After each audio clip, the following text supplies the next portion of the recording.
कहानी की शुरुआत होती है ड्वाइट नाम के एक बेघर आदमी से। उसे जब भी कोई ऐसा घर दिखाई देता जिसमें कोई नहीं रहता तो वो अंदर चला जाता। इस वक्त वो इसी तरह किसी के घर में घुसकर बाथरूम में नहा रहा था। तभी उसे दरवाजा खुलने की आवाज सुनाई दी। वो समझ गया कि घर के मालिक वापस आ चुके हैं और तुरंत खिड़की से कूदकर वहाँ से भाग गया। वो ऐसे ही इधर से उधर भटकता रहता है, बस जिंदा रहने की कोशिश में। थोड़ी देर बाद उसे एक गाड़ी दिखी जो खस्ता हालत में बिल्कुल खाली थी। किसी ने उस गाड़ी को छोड़ दिया था मानो वो कोई कबाड़ हो। लेकिन ड्वाइट खुश था क्योंकि उसे अब रहने की जगह मिल गई थी। उसने उस गाड़ी के अंदर ही रहना शुरू कर दिया। शाम को वो बाहर गया और डंपस्टर्स में से बचा खुचा खाना उठाकर खाने लगा। फिर वो अपनी गाड़ी में लौट आया, कुछ किताबें पढ़ी और सो गया। ऐसा लगता था मानो इस आदमी की जिंदगी का कोई टारगेट ना हो, लेकिन वो 20 साल से किसी के जेल से बाहर आने का इंतजार कर रहा है, सिर्फ इसलिए कि उसे अपने हाथों से मार सके।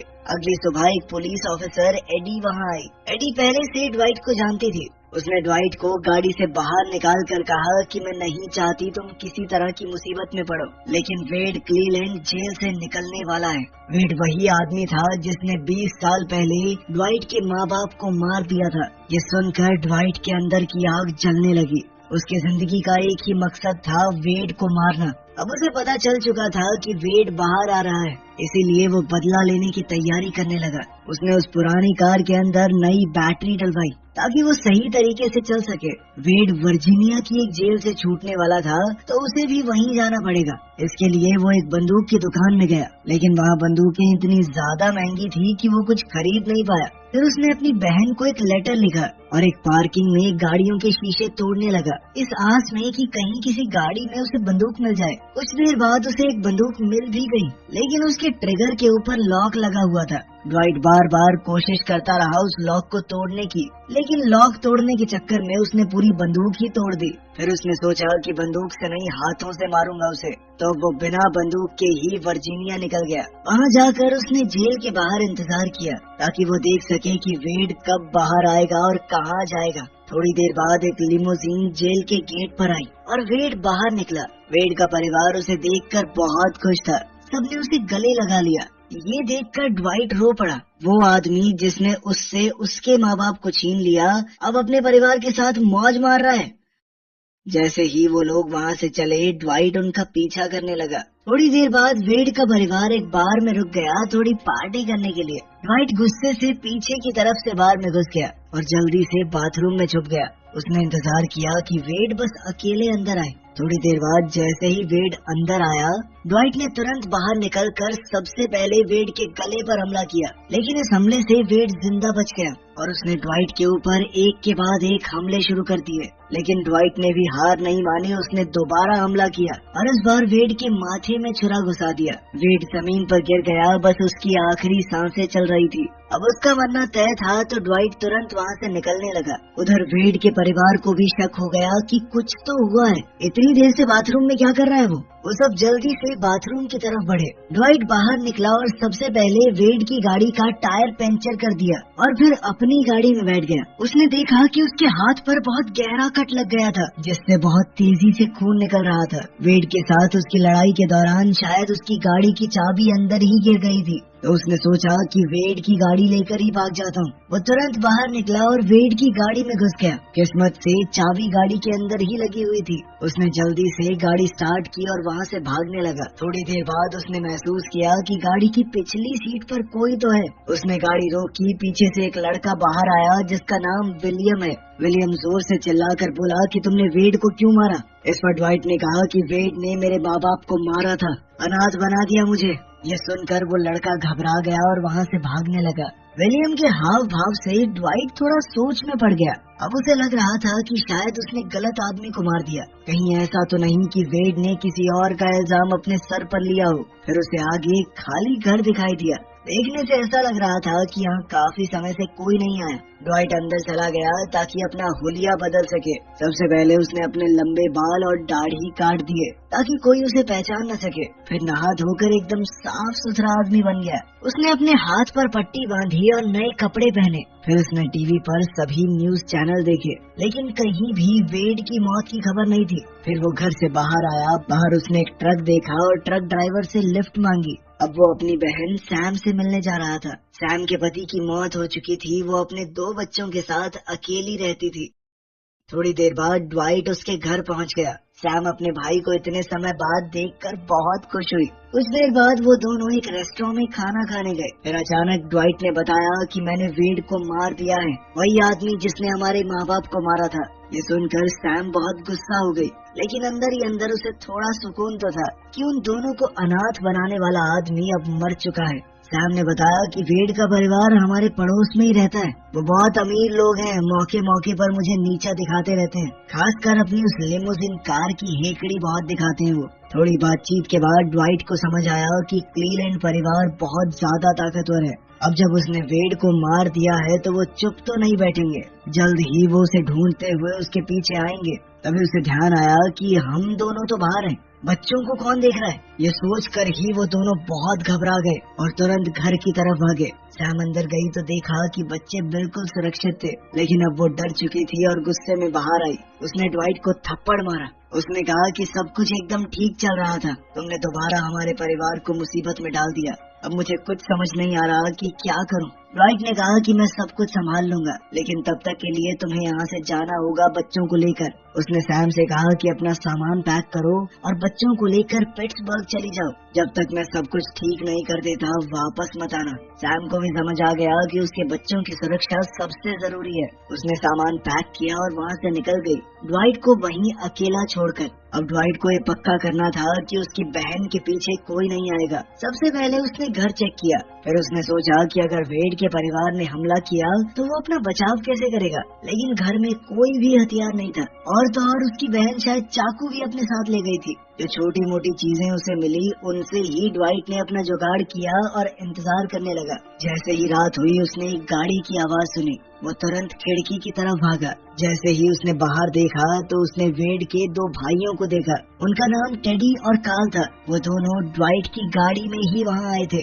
ड्वाइट समझ गया था कि ये लोग हथियार लेकर उसकी पूजा करने तो आए नहीं, उसे मारने ही आए। वो तुरंत ऊपर गया और बाथरूम की लाइट ऑन कर दी, साथ ही पानी भी चला दिया ताकि अगर वो लोग घर में आए तो सीधा ऊपर चले जाएं, ये सोचकर कि जो भी है ऊपर ही है, नीचे इधर उधर ना ढूंढे। लाइट ऑन करके ड्वाइट ने फिर से खिड़की से देखा और वो समझ गया कि दोनों भाई अलग अलग रास्ते से आ रहे हैं, एक मेन गेट से और दूसरा बैक गेट से। फिर ड्वाइट नीचे आकर हॉल में सोफे के नीचे छुप गया। दोनों भाई घर के अंदर आ गए और धीरे धीरे ऊपर जाने लगे।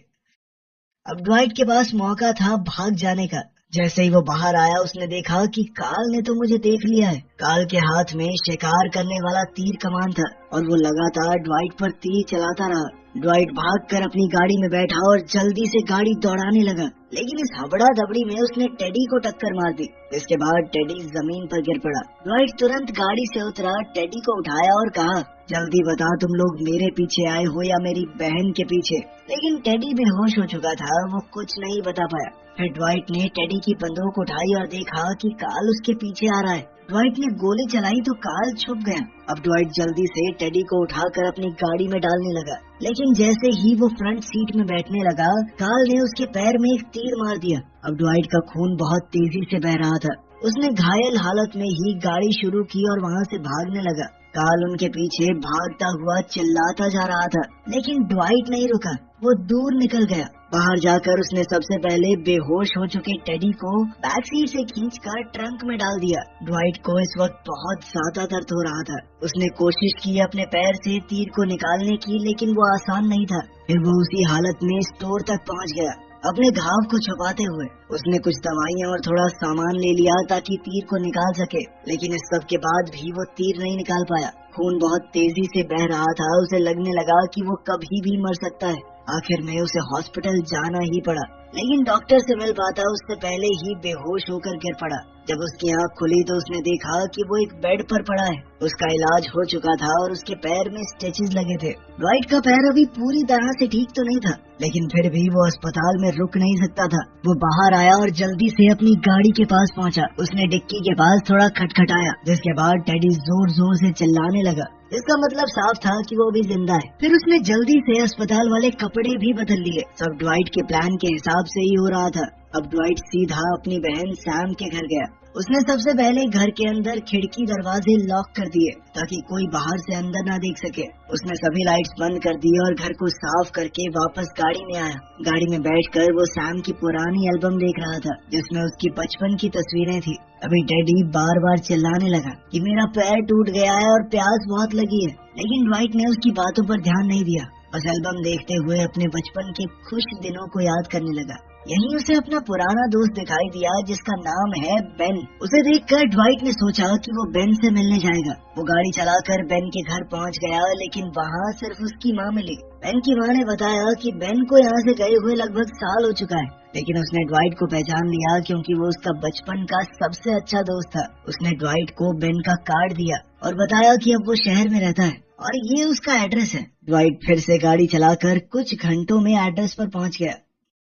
वहाँ उसे एक लड़की मिली जिसने बताया कि बेन अभी काम कर रहा है, रात को लेट तक चलेगी शिफ्ट, तभी फ्री होगा। तब ड्वाइट बाहर आया और बेन की गाड़ी देखकर इंतजार करने लगा। लगभग आधी रात को बेन बाहर आया और दोनों अपनी जिंदगी के पुराने लम्हे याद करने लगे। फिर ड्वाइट ने कहा, देखो मेरे पास ज्यादा समय नहीं है, मैं तुमसे मदद लेने के लिए यहाँ आया हूँ, मुझे एक बंदूक चाहिए। बेन समझ गया कि बात कुछ तो सीरियस है। उसने ड्वाइट से कहा, घर चलो। इसके बाद दोनों घर की तरफ गए। घर पहुंचकर बेन ने उसे बंदूक दी और पूछा, तुझे चलानी आती है ये? इस पर ड्वाइट ने जवाब दिया कि नहीं आती तो नहीं है, पर मैं काम चला लूंगा। इस पर बेन बोला कि मेरे घर के आसपास कोई नहीं है, पीछे वाले बेड़े में तुझे सिखा सकता हूँ गोली चलाना। इस पर ड्वाइट ने कहा कि मैं तुझसे पहले ही बहुत मदद ले चुका हूँ मेरे भाई, और परेशान नहीं करना चाहता, मुझे सिर्फ बंदूक चाहिए। उसने बंदूक ली और वहाँ से निकल गया। जाते वक्त उसने एक पानी का कैन भी लिया ताकि टेडी को दे सके। जैसे ही उसने डिग्गी खोली, टेडी बाहर आया। तब उसने ड्वाइट को बंदूक के साथ अपने सामने खड़ा हुआ देखा। टेडी ने तुरंत पानी पीना शुरू कर दिया। ड्वाइट ने पूछा कि तुम मेरे घर क्यों आए थे, मुझे मारने या मेरी बहन को? तो टेडी ने कहा कि हम तुझे मारने आए थे साले। इसके बाद उसने कुछ ऐसी बातें बताई जिसने ड्वाइट को हिला कर रख दिया। टेडी ने कहा कि तुझे लगता क्या है, तेरा बाप बहुत शरीफ इंसान था, उसका चक्कर चल रहा था मेरी माँ के साथ। जब मेरे बाप को इस बारे में पता चला तो वो गुस्से में तेरे घर गया तेरे बाप को मारने, लेकिन वो कभी तेरी माँ को नहीं मारना चाहते थे, उनकी कुछ गलती नहीं थी उस सब में, लेकिन बीच बचाव में वो भी मारी गई। तब पापा ने अपनी जगह वेड को जेल भेज दिया क्योंकि वो अभी 18 से कम था, उसे कम सजा होगी। ये सुनकर ड्वाइट परेशान हो गया। उसने कहा कि मैं ये सब हमेशा के लिए खत्म करना चाहता हूँ, मैं नहीं चाहता मेरा परिवार दोबारा इस सब में घसीटा जाए। मैं मानता हूँ मैंने तेरे भाई को मारा है, उसके लिए मैं पुलिस के सामने सरेंडर भी कर दूंगा। इस पर टेडी ने कहा कि हमारा परिवार ऐसी बातों से नहीं चलता, हम कानून के हिसाब से नहीं अपने हिसाब से चलते हैं। अब तो तेरा पूरा परिवार मरेगा, तेरी बहन और उसके बच्चे भी। ये सुनकर ड्वाइट ने गोली चलाई और टेडी डर गया। ड्वाइट ने उसे फोन दिया और कहा कि अपने परिवार से बात कर और कह उनको कि मैं आ रहा हूँ सब कुछ खत्म करने के लिए, आगे किसी को कुछ करने की जरूरत नहीं है। टेडी ने कॉल करके उनसे बात की। कुछ देर बाद ड्वाइट आगे आया टेडी से फोन लेने के लिए। यहाँ टेडी को मौका मिल गया और उसने ड्वाइट के ऊपर हमला करके उससे बंदूक छीन ली। उसने कहा कि हमारे परिवार के अपने रूल हैं, मेरे पिता ने 2-2 खून करके भी सजा नहीं काटी, आखिर में कैंसर से मरा है वो, और अब तू भी मरने वाला है। अब वो ड्वाइट पर गोली चलाने ही वाला था, तभी पास से गोली आई और टेडी का हो गया पट से हेडशॉट। ये गोली बेन ने चलाई थी जिसे अपने दोस्त की चिंता हो रही थी। उसने ड्वाइट को उठाया और कहा कि मुझे पता था तुम कुछ तो गड़बड़ करोगे, इसीलिए तुम्हारा पीछा कर रहा था। उसने ड्वाइट को बंदूक दी और कहा कि तेरे हाथ में बंदूक तो है, पर तू इसे चलाना नहीं जानता, अगर गोली निशाने पे ना लगे तो बंदूक का कोई फायदा नहीं है। फिर बेन ने उसे ट्रेनिंग दी और धीरे धीरे ड्वाइट थोड़ा और बेहतर होने लगा। ट्रेनिंग के बाद बेन ने उसे एक बंदूक, पैसे और थोड़ा खाना दिया, साथ ही कहा कि तेरी दिक्कत मेरी दिक्कत, दोनों भाई साथ चलेंगे। लेकिन ड्वाइट ने मना कर दिया। उसने कहा कि तू मेरी जान पहले ही बचा चुका है मेरे भाई, मुझे जितनी मदद चाहिए थी मिल चुकी है, अब हमारे रास्ते अलग हैं और तेरे पास जो मेरी फोटो है ना उन्हें भी जला देना। ये कहकर ड्वाइट चला गया, लेकिन बेन फिर भी उसका पीछा करने लगा। लेकिन थोड़ी देर बाद उसकी गाड़ी अचानक रुक गई। जब बेन ने बोनट खोला तो पता चला कि ड्वाइट ने जानबूझकर बैटरी खराब कर दी थी उसकी गाड़ी की। ड्वाइट जानता था कि बेन उसका पीछा नहीं छोड़ेगा और वो उसे किसी भी हालत में मुसीबत में नहीं डालना चाहता। दूसरी ओर ड्वाइट काफी आगे जाकर खाना खा रहा था। इसके बाद ड्वाइट हिम्मत बटोर कर क्लीलैंड फैमिली के घर में ही घुस गया। उसने बंदूक हाथ में लिए हुए लोगों को ढूंढना शुरू किया, लेकिन वहाँ पर कोई नहीं था। थोड़ी देर बाद उसने सभी हथियार इकट्ठे किए और नदी में फेंक दिए ताकि उन लोगों के पास कोई हथियार न रहे। फिर वो वेड के पिता की कब्र पर गया, वही आदमी जिसने उसके माँ बाप को मारा था। ड्वाइट जानता था कि एक मरे हुए आदमी को तो वो कुछ नहीं कर सकता, लेकिन उसने फिर भी उस कब्र पर पेशाब किया क्योंकि ये सब कुछ उसी का किया धरा था। फिर उसने टेडी की लाश निकाली, घर के पीछे जो खड्डा खोदा था वहाँ खींच कर ले गया और दबा दी। फिर उसने लाश को अच्छे से दबा दिया और घर के अंदर बैठकर इंतजार करने लगा कि ये सब लोग कब आएंगे। उसने हर जगह जाल बिछाए हुए थे पर कोई नहीं आया।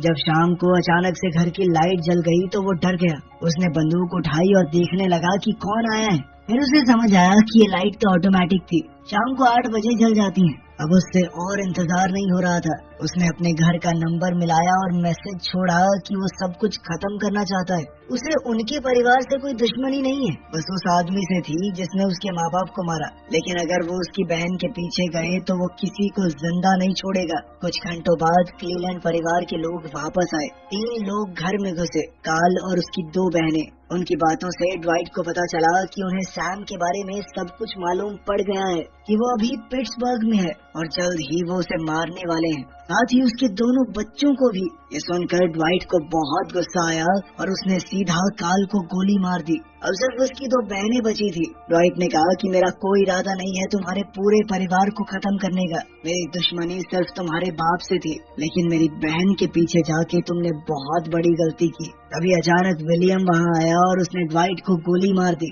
ड्वाइट को गोली बेशक लगी थी पर वो अभी भी जिंदा था। दोनों लड़कियां चिल्लाई और विलियम से कहा कि जल्दी खत्म कर दो इसे, लेकिन विलियम गोली नहीं चला पाया। तब सच्चाई सामने आई कि विलियम दरअसल ड्वाइट का ही सौतेला भाई है, क्योंकि ड्वाइट के बाप का उनकी माँ के साथ नाजायज रिश्ता तो था ही और उसी वक्त विलियम पैदा हुआ था। ड्वाइट ने उसकी बंदूक छीन ली। उसके पास चांस था कि वो विलियम को मार दे, लेकिन उसने विलियम को जिंदा छोड़ दिया। दोनों औरतें ये सब कुछ देख रही थी। तभी उनमें से एक ने सोफे के नीचे से मशीन गन निकाली और धड़ाधड़ फायरिंग शुरू कर दी। कुछ देर बाद वहाँ तीनों की लाशें पड़ी थी। कार्ल और उसकी दोनों बहनें मारी गई, सिर्फ विलियम जिंदा था। कुछ समय बाद पिट्सबर्ग में सैम के घर एक आदमी अखबार लेकर आया। उस अखबार में लिखा था कि सब मारे गए, मतलब अब सैम के पीछे कोई नहीं आएगा। ड्वाइट ने अपना बदला तो लिया ही, साथ ही अपनी बहन को भी हमेशा के लिए महफूज कर दिया। वीडियो पसंद आई तो लाइक कर देना, चैनल को सब्सक्राइब कर लेना। मिलते हैं अगली वीडियो में।